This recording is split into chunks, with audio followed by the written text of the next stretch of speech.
Saudara-saudari yang terkasih, sebagaimana dikatakan tadi di dalam kata pengantar bahwa hari Minggu biasa ketiga sejak tahun 2019 oleh mendiang Paus Fransiskus ditetapkan sebagai hari Minggu Sabda Allah. Kalau buat kita orang Indonesia mungkin kita nggak terlalu kaget, tapi buat orang-orang lain itulah hebatnya orang Indonesia ya. Orang-orang belum mulai, kita sudah mulai mewujudkan amanat Konsili Vatikan kedua tentang bagaimana sabda Tuhan yang ada di dalam Alkitab itu dibaca, direnungkan, dihayati di dalam kehidupan sehari-hari kita.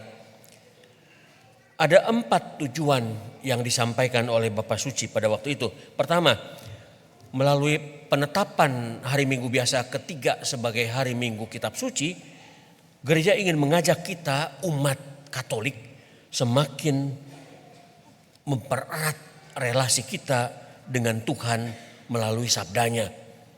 Artinya kita yang jarang baca kitab suci, hari ini diingatkan lagi. Baca kitab suci. Supaya kita ngeh. Kita setiap hari sibuk dengan segala urusan duniawi. Anak-anak sibuk dengan gadgetnya. Mulai dari yang harga murah sampai harga mahal, tetapi apakah perangkat teknologi yang ada itu kita manfaatkan bukan hanya untuk bermedsos, untuk memaki-maki orang, untuk membuka segala macam informasi, tetapi tidak kita gunakan untuk membuka kitab suci. Ada banyak website, situs-situs yang berbicara tentang sabda Tuhan dan bagaimana kita gunakan perangkat teknologi itu untuk mempererat hubungan kita umat beriman dengan Allah. Yang kedua, mendiang Paus Fransiskus ingin memberi penghormatan terhadap kitab suci, mengajak umat untuk menghormati, mendengarkan, merenungkan, dan menghidupi sabda Tuhan sebagai pedoman hidup, menjadi pelita bagi kaki dan menjadi terang dalam perjalanan kita. Artinya Bapak Suci ingin mengajak kita pertama menghormati, benar kita hormati. Kurang bagaimana hormatinya, di tiap rumah ada kitab suci kok. Kita simpan di tempat yang keramat, yang istimewa. Sentuh aja takut dosa gitu kan, gak pernah kita sentuh. Masih utuh, mengkilat bersih seperti pada waktu dibeli, karena kita menghormati sabda Tuhan. Tapi Bapak Suci tidak hanya mengajak kita menghormati,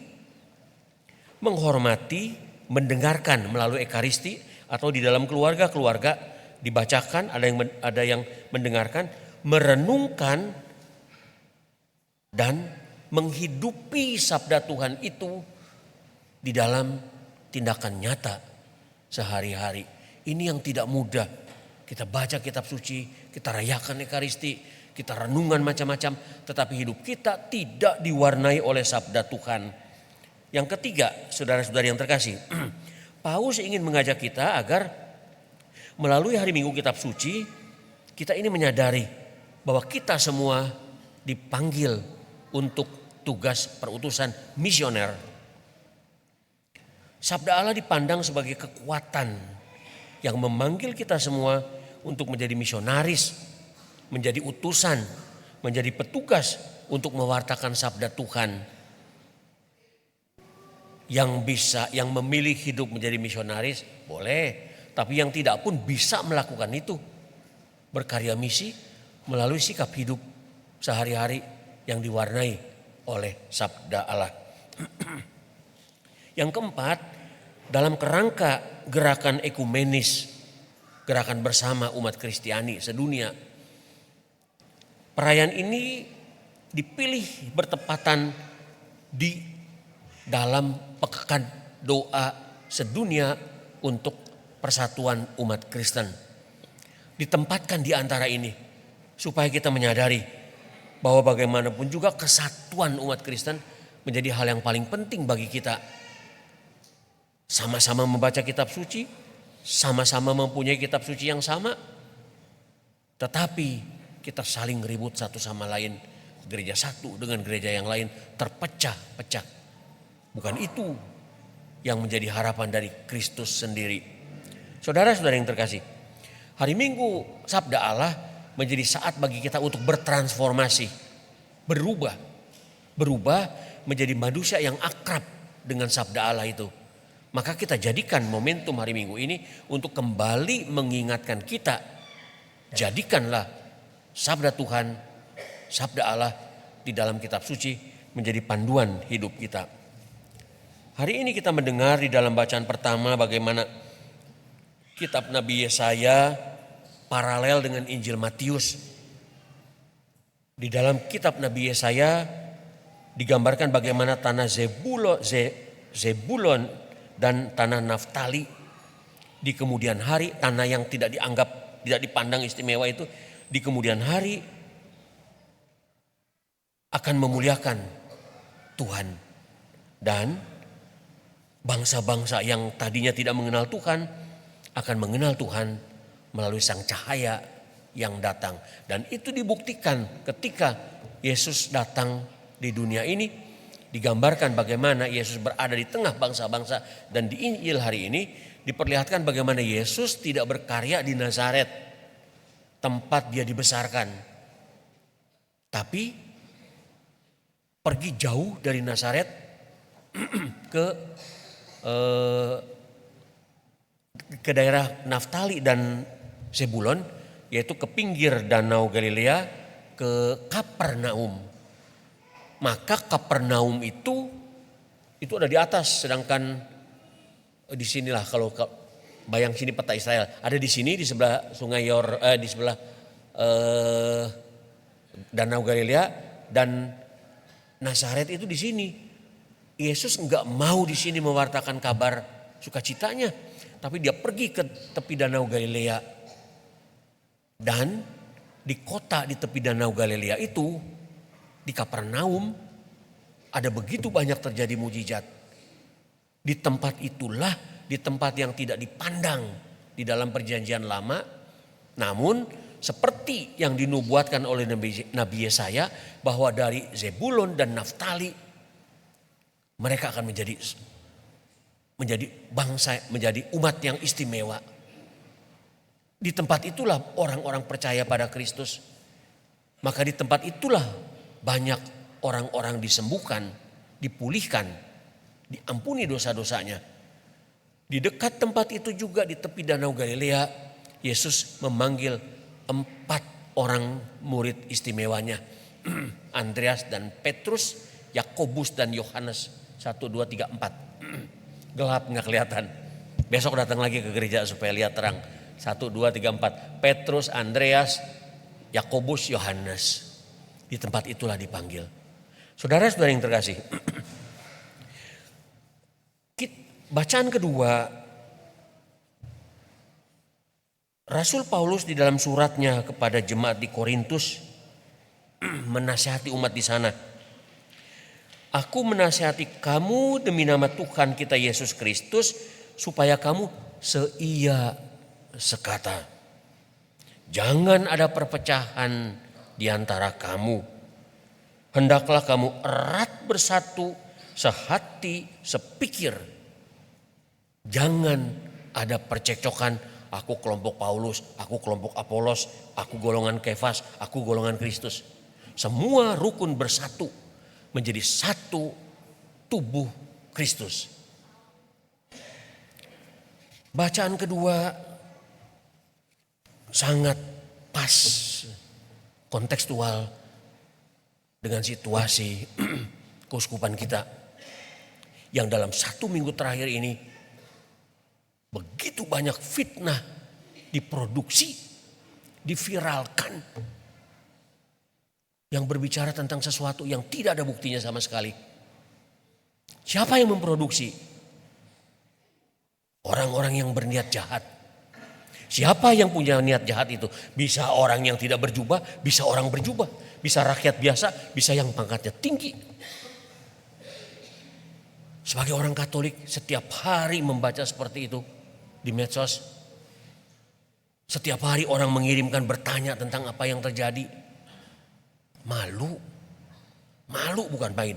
Tapi fitnah itu memang diproduksi. Kalau tidak diproduksi, mana mungkin setelah pengumuman tentang Bapak Uskup kita mengundurkan diri langsung beredar di mana-mana. Diproduksi untuk memecah belah kita umat Katolik. Baik umat Katolik di keuskupan kita maupun umat Katolik di Indonesia. Memecah belah, bahkan yang lebih berbahaya sudah mengarah kepada membangun sikap sikap yang primordialisme, sukuisme, rasisme. Apakah gereja memang seperti itu? Siapa yang memproduksi itu semua? Gereja dimaki-maki,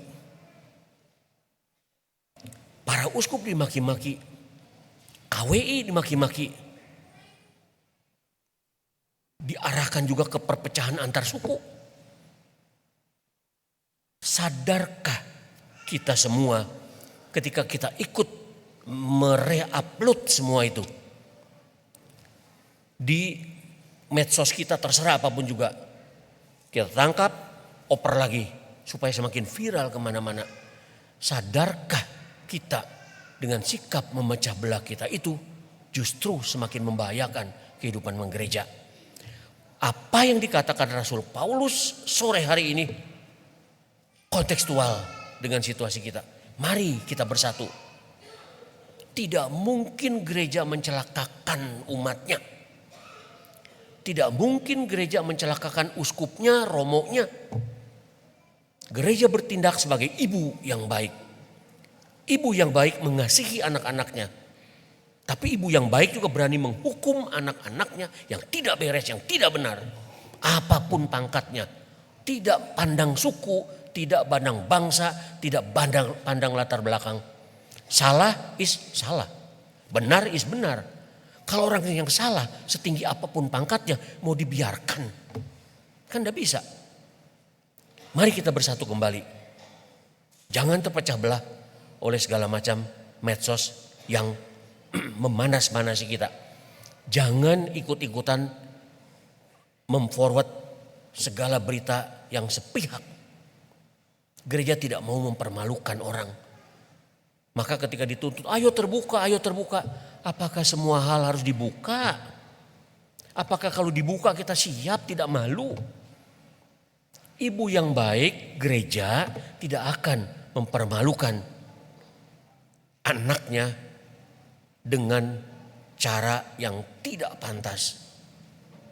Kembali kita ingat apa yang dikatakan oleh Rasul Paulus ketika terjadi konflik di Korintus.